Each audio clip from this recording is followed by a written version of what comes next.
तो चलिए स्टार्ट करते हैं हम लोग हाइपरटेंशन से।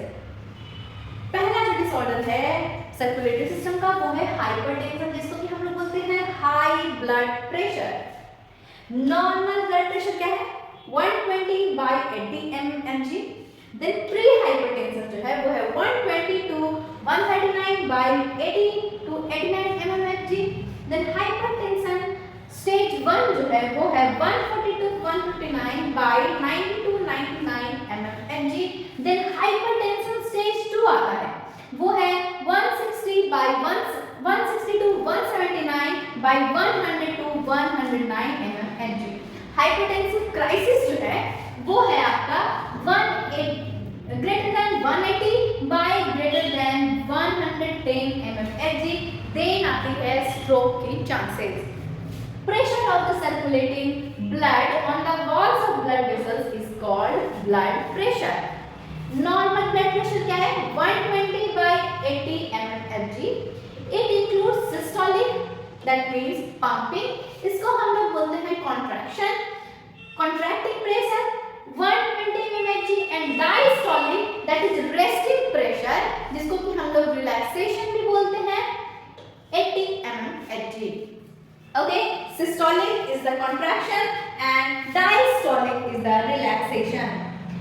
When the blood pressure is higher than the normal BP, it is called hypertension. Hypertension हम लोग किसको बोलेंगे? तो hypertension हम लोग बोलेंगे कि जब blood pressure normal blood pressure से क्या हो ज्यादा हो तो वो हाइपरटेंशन कहलाता है।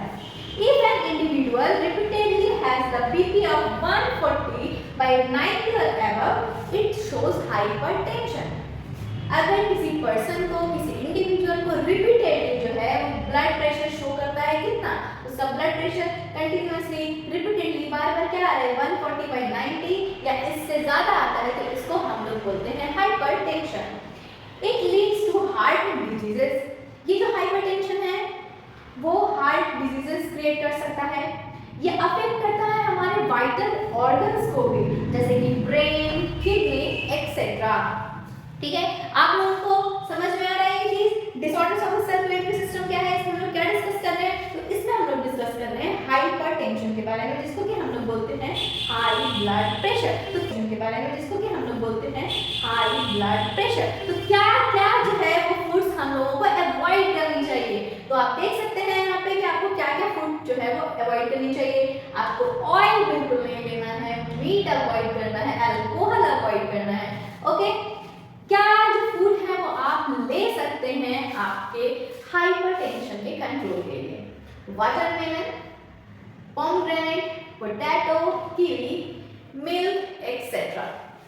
ऑलराइट, अब हम लोग डिस्कस करेंगे कोरोनरी आर्टरी डिजीज, जिसको कि हम लोग शॉर्ट में बोलते हैं CAD, एथेरोस्क्लेरोसिस। ओके, ये आप देख सकते हैं coronary arteries on the surface of the heart. ये जो है आपका क्या है हार्ट का लोकेशन भी बता रहा है। ठीक है, अब हम लोग बात करते हैं नॉर्मल ब्लड फ्लो की। ये दोनों इस जब पिक्चर को आप देख रहे हैं, इस दोनों को देखिए तो आपको ये पता चलेगा कि नॉर्मल ब्लड को आसानी से ब्लड जो है वो क्या कर रहा है पास कर रहा है, पर इसमें आसानी से ब्लड पास कर रहा है क्या? नहीं, इसमें आसानी से ब्लड पास नहीं कर रहा है। क्यों नहीं कर रहा है? इसमें एबनॉर्मल ब्लड फ्लो क्यों है? यहाँ पे प्लेक है, ऐसा क्यों है?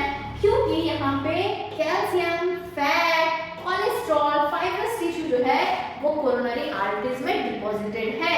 ठीक है, ये क्या कर रहा है? It makes the lumen of arteries narrower, वो उसको पतला कर दे रहा है। ठीक है, अगर आप किसी रास्ते से जा रहे हैं, उस रास्ते में गली जो है वो पतली है, उसके अगल बगल में बहुत सारी ईंटें रख दी जाए तो आपको पास करने में क्या होगा डिफिकल्टी होगी। उसी तरह से ये क्या कर रहा है, जो ल्यूमेन है आर्टरीज की उसको नैरो कर दे रहा है, और ये क्या कर रहा है ब्लड सप्लाई में अफेक्ट कर रहा है। तो इसका जो ब्लड फ्लो होगा वो एबनॉर्मल हो जाएगा। ऑलराइट, आपको समझ में आ रहा है क्या है ये कोरोनरी आर्टरी डिजीज CAD, इसको हम लोग बोलते हैं एथेरोस्क्लेरोसिस। ओके, अब हम लोग बात करेंगे तीसरे डिसऑर्डर की, सर्कुलेटरी सिस्टम के तीसरे डिसऑर्डर की हम लोग बात करेंगे। तो थर्ड जो डिसऑर्डर है वो है एंजाइना पेक्टोरिस। ठीक है, एंजाइना जिसको कि हम लोग बोलते हैं एंजाइना पेक्टोरिस। ये जो है वो एक्यूट चेस्ट पेन है। क्यों होता है ये? तो ये होता है O2 के डिफिशियंसी से, ऑक्सीजन की डिफिशियंसी की वजह से होता है। हार्ट मसल्स में जब ऑक्सीजन की डिफिशियंसी हो जाती है तो ये होता है, ठीक है, angina pectoris. It occurs due to improper blood flow. Oxygen की डिफिशियंसी है तो ब्लड फ्लो जो है वो इम्प्रॉपर हो रहा है। It is common among middle age and elderly. बड़े लोगों में, बूढ़े लोगों में ये ज्यादा होता है, ठीक है, ये कॉमन है। अब हम लोग आते हैं हार्ट फेल्योर में। अब हम लोग आते हैं चौथे डिसऑर्डर पे जो कि है हार्ट फेल्योर का। आप लोगों को ये सोसाइटी में अक्सर सुनने को मिलता होगा कि किसी का हार्ट फेल हो गया, हार्ट फेल्योर हो गया। तो हम जानेंगे कि ये हार्ट फेल्योर होता कैसे है। ये क्या होता है? It is the inability of heart to pump blood enough to meet the needs of the body. ये क्या कर रहा है? Inability of heart to pump blood enough to meet the need of the body, यानी कि body को जितनी जरूरत है उतना जो हार्ट है वो ब्लड को पंप करने में क्या है? इनेबल है, ठीक है, वो इनेबिलिटी शो कर रहा है, यानी कि वो नहीं कर पा रहा है।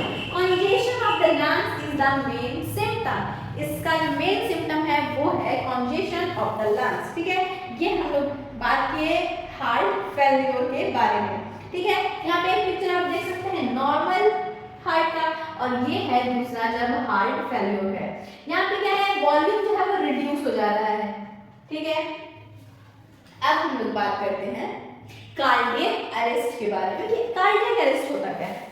What is cardiac arrest? यहाँ पे आप लोग देख सकते हैं कि कार्डियक अरेस्ट जो है वो एक इलेक्ट्रिकल प्रॉब्लम है, ठीक है। इसमें जो हार्ट बीट है वो इरेगुलर हार्ट बीट होती है, और हार्ट बीट जब अचानक से स्टॉप हो जाए तो उसको हम लोग बोलते हैं cardiac arrest. Here heart stops beating. और हार्ट अटैक क्या होता है? तो ये प्लंगिंग प्रॉब्लम है। अगर आपसे कभी डिफरेंस पूछा जाए कि कार्डियक अरेस्ट और हार्ट अटैक में क्या डिफरेंस है, तो आप कह सकते हैं कि कार्डियक अरेस्ट जो है वो एक इलेक्ट्रिकल प्रॉब्लम है और हार्ट अटैक जो है वो एक प्लम्बिंग प्रॉब्लम है। हार्ट अटैक में जो आर्टरी है वो ब्लॉक हो जाती है, उसमें ब्लॉकेज आ जाती है। अब हम लोग बात करेंगे the last one, that is heart attack. Heart attack क्या होता है? It is a sudden damage of heart muscle due to inadequate blood supply, ठीक है।